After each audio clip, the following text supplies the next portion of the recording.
Once upon a time, there was a small community named Adelaide. It was a quaint, close-knit town with the potential to thrive and prosper. At one point, the town had a community center, a saloon, a dance hall, a general store, post offices, and schools. This is Adelaide today.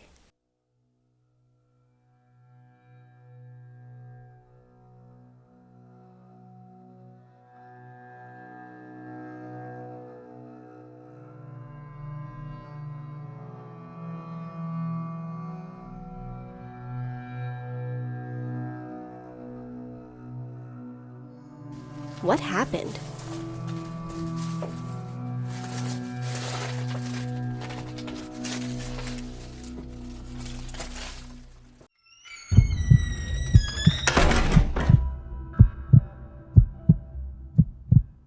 For today's story, we'll be talking about the town of Adelaide. So let's rewind to the mid-19th century in the state of California, USA. It was during the gold rush era in California, and Adelaide was a boomtown with the potential of becoming more. It was in a great location, it had plenty of work for its people, and the community was close-knit. I didn't expect Adelaide to be one of those towns that met the same fate that so many of these boom towns did once the gold was gone. Besides, Adelaide wasn't found on gold. It was actually found on a different metal, one that happens to be as precious as gold around this time. However, this was a deadly metal, and it might have been the leading cause of the town's downfall. This metal was known as Mercury, also known as quicksilver, a liquid metal.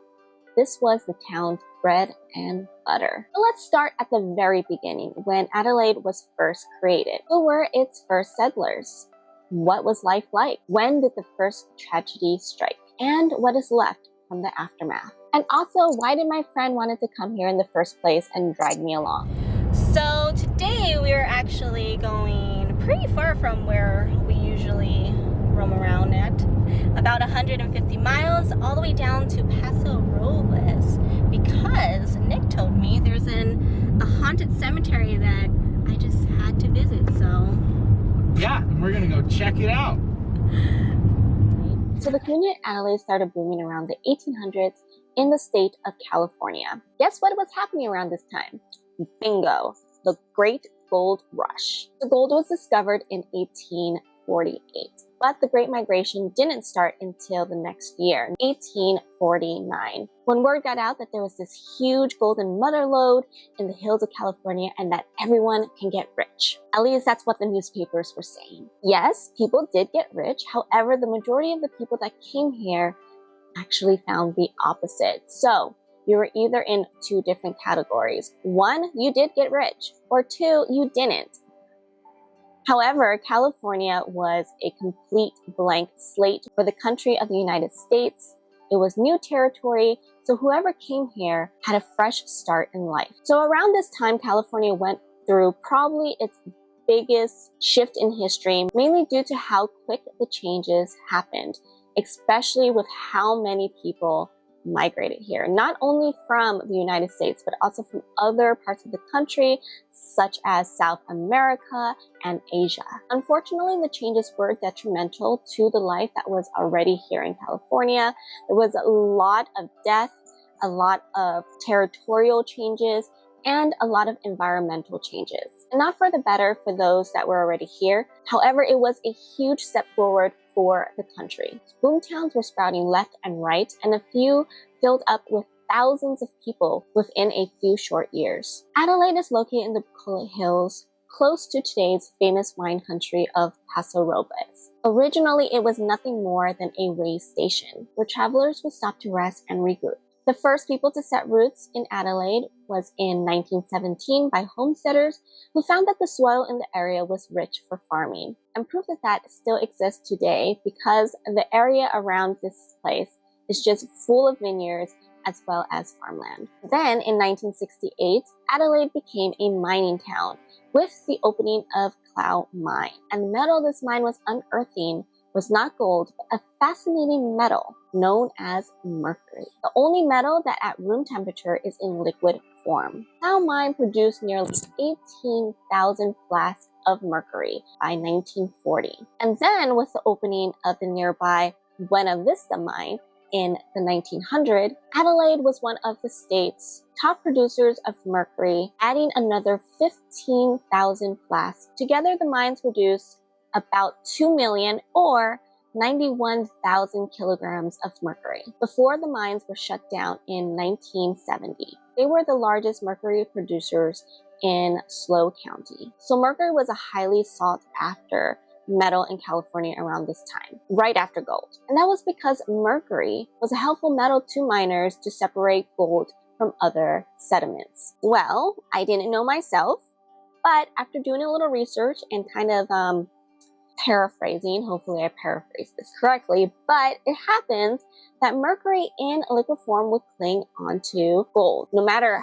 how tiny the fragments of gold is, even gold dust. Mercury will cling onto those suckers. So what the miners do is they heat up this mercury gold mixture, and the mercury, since it has a lower boiling point, would evaporate first, and then it just leaves all the gold behind. This helped make the gold separation process way easier, and the miners would lose less gold. So these mines made a fortune, and with this prosperity means a prospering town. By the 1880s, the town's population reached 500, with a community center, a saloon, dancing hall, 2 general stores, 3 post offices, and 3 schools. But we need to give and take a post office here and there, as well as a school, because with all these different sources, they kind of say that like different things, but the most I've seen was like 3 schools, but with a population of 500, 3 schools seems a little bit much, but whatever. And in the 1890s, a great migration of Mennonite settlers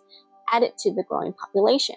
To this day, the nearby city of Paso Robles still have a huge Mennonite population. Their first Mennonite church is also located in Paso Robles. It was established in the fall of 1897. Another question you might have is, who the heck are the Mennonites? Because I didn't know myself. I learned a lot when I researched these stories.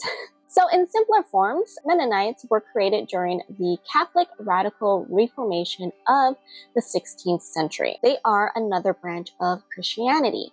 Mennonites believe with their Christian brothers and sisters in the great affirmation of faith, which is God becoming human, the lordship of Christ, the power of the gospel, the work of the Holy Spirit, and the authority of the scriptures. The Mennonite faith is strict pacifism, a plain lifestyle, shunning oaths, and commitment to social justice. They are usually compared to the Amish, which is correct because the Amish is actually a group that separated themselves from the Mennonites. So the Amish is the more strict version of the Mennonites. Initially, when the Mennonites did come to California, they were just looking for an opportunity and a place to call their own, like many groups that came to California around this time. And Adelaide was one of the towns that they chose, and they stayed to this day. So those are the 3 types of people that called Adelaide their home: the homesteaders, the miners, and the Mennonites. So why did Adelaide fall? So I really don't know or have hard facts to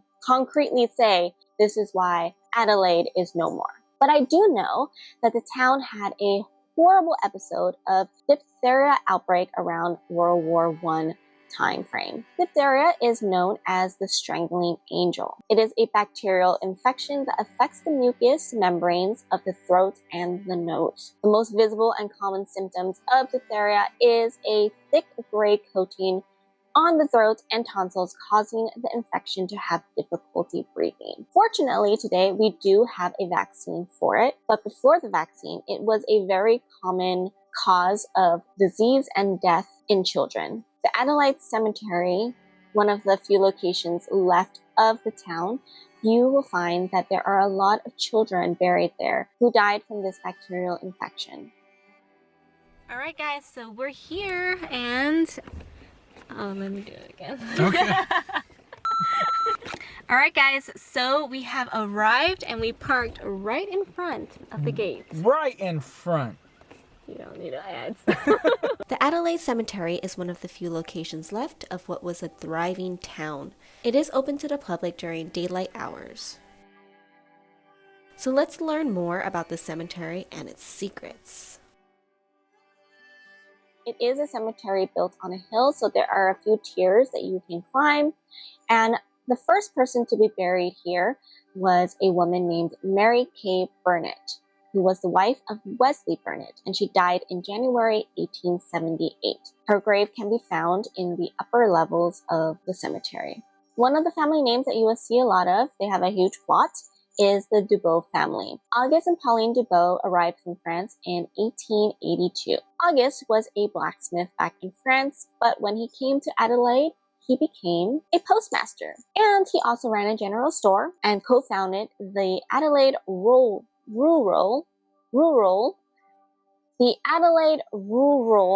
Telephone Company and accumulated 4,000 acres of ranch land. So you can say that this family was one of the hot shots, like the big hot shots. Now, the most interesting story in regards of the cemetery is the reason why my friend Nick. Move this bottle if you... So inside the shed is where supposedly the caretaker spends most of his time here. You see anything, Nick?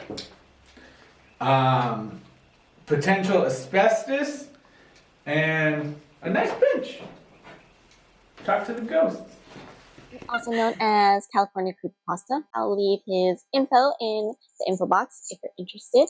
He does a lot of haunted stuff, which is why I talk about this stuff a lot, because he brings me to a ton of these locations. So the interesting story is about a woman named Charlotte Simon. She is known as the Lady in Pink. She is the ghost that haunts the cemetery, and the reason why Nick wanted to visit this graveyard in the first place. We drove 3 hours to get to this cemetery, you guys. And he didn't even do the research right. Okay, let's just get into Charlotte's story first. So Charlotte was 19 years old when she was buried in 1890. Her story is quite a sad one. So she was the wife of a minister, and she either had 1 or 2 children, depending on the source that you read. Unfortunately, she lost her children due to the diphtheria outbreak. Heartbroken, Charlotte followed her children to their grave. Here is where he made a mistake. So it is said that every Friday night between the hours of 10 p.m. and midnight, Charlotte would appear walking the cemetery in a pink gown. She is also seen occasionally leaving flowers on children's graves. Number 1, we didn't visit here at night. We came in the daytime. Mistake number 2, we didn't even come on Friday. We came here like on a Monday. So I didn't really research this until after the fact, when I was writing this story. But it's just like, what the heck, Nick? So anyways, so if you do come to visit and you see fresh flowers on the graves of children, this could have been left by Charlotte. There's also another haunted location in Adelaide. Since this is a ghost town and there's only 2 locations left from the original town, having 2 haunted locations and there's only 2 spots left, this is a very, very haunted ghost town. I just have to say, it's a lot of ghosts in a small little area. So the second haunted location is in the last building left standing in Adelaide, and it is the Lincoln Adelaide School. So here we are at the location of the Adelaide School, and this also consists of a pretty sad story. So when I was there, it was actually fenced off, so I couldn't even get close to the building. The building also was recently renovated, so it looks brand new, which is really cool. I wonder if it's open now, hopefully for like tours and stuff for ghost hunters, because that would be really cool since they do say that it is haunted. So that would be really cool. So who are the ghosts that haunt the school? Of course, it has to be a school teacher, right? So she also had a very sad end to her life. She lost her fiance in a mining accident. So heartbroken, she decided to follow her husband to the next world. Unfortunately, I'm very disappointed in the way she apparently did it, because her students found her hanging from the ceiling's rafters the next day when they arrived to school. That is quite a decision that you decided to make, woman. I know you're sad and everything, but to scar these poor kids for life, I find her to be very selfish. But anywho, it is said that she still haunts the school. She's either seen hanging by the rafters or sitting in her chair. That was not the only tragedy that happened at the school. A few years later, a fire broke out in the building, and unfortunately, a few kids did not make it out on time. It is said that their voices can still be heard in the building to this day, either from screaming from fear or pain as a reflection of their last moments in the fire, or they're heard laughing and giggling, a sign of their happier times. So with all of these tragic deaths happening within a few years apart, this could have contributed to many of the townsfolk's leaving. Incidences like this could be seen as bad omens to people, and people tend to leave just out of superstition. Now let's get to the last reason on why a whole town may have chosen to leave the area. This scenario is not far-fetched either, because the area is still battling this very scary and lethal problem to this day, and it is mercury poisoning. For years, acid-contaminated water was drained from the mines into the nearby creek of Las Tables Creek. Finally, around the 1880s to the 1890s, the California Regional Water Quality Control Board, RWQCB, ordered Buena Vista Mines Inc. to capture the mine water and evaporate it. In 1994, Buena Vista created a 12 feet deep pond designed to hold 1.5 million gallons of water. Fortunately, the year after, heavy rains came and overflowed the pond. And Buena Vista Mines Inc. made the poor decision to pump 180,000 gallons into the Las Tables Creek, turning the water to bright orange. First, they were told you can't be dumping water into the creek anymore. And then the very next day, because their pond, because they didn't make it big enough, overflowed, and they're like, you know what? Let's just dump it into the creek. The company was criminally charged though, which is great, but the damage has already been done. The company did construct a second pond as well as a treatment facility that can treat up to 10,000 gallons of water per day, which they should have done in the first place. They should have created a pond and then a treatment facility, and they wouldn't have had that overflowing problem to begin with. But due to costs, the company did shut down and the government had to step in. So how bad was the damage, you ask? It was bad enough. It was bad enough to be classified as a Superfund site. So what is a Superfund site? I had to look it up too. So a Superfund site is just what they would categorize a contaminated area, like a very contaminated area, where the government has to come in to clean it up. And to this day, it is still known as a Superfund area. Even before the massive dump of contaminated water in Las Tables Creek, the mine has been leaking mercury into the water for years. So much so that the lake that the creek flows into is contaminated. And that lake is known as Lake Nacimiento. Fortunately for humans, it isn't hazardous, so you are allowed to swim in it still. However, they do advise you not to eat the fish there. You can go fishing, but just throw the fish back. So if mercury has been leaking into the water for years, how badly contaminated was the drinking water or even the soil around the area? So studies have shown that there are some vegetables like spinach and lettuce that can have traces of mercury in them if the ground is contaminated. So how much mercury is lethal to the human body, and what are the side effects? In short, mercury is a neurotoxin in humans that stunts mental development. Scientists are still not certain about the levels of mercury in your blood that will cause harmful effects, but there are studies that individuals with levels over 100 nanograms or milliliters present in their blood show signs of mercury poisoning, such as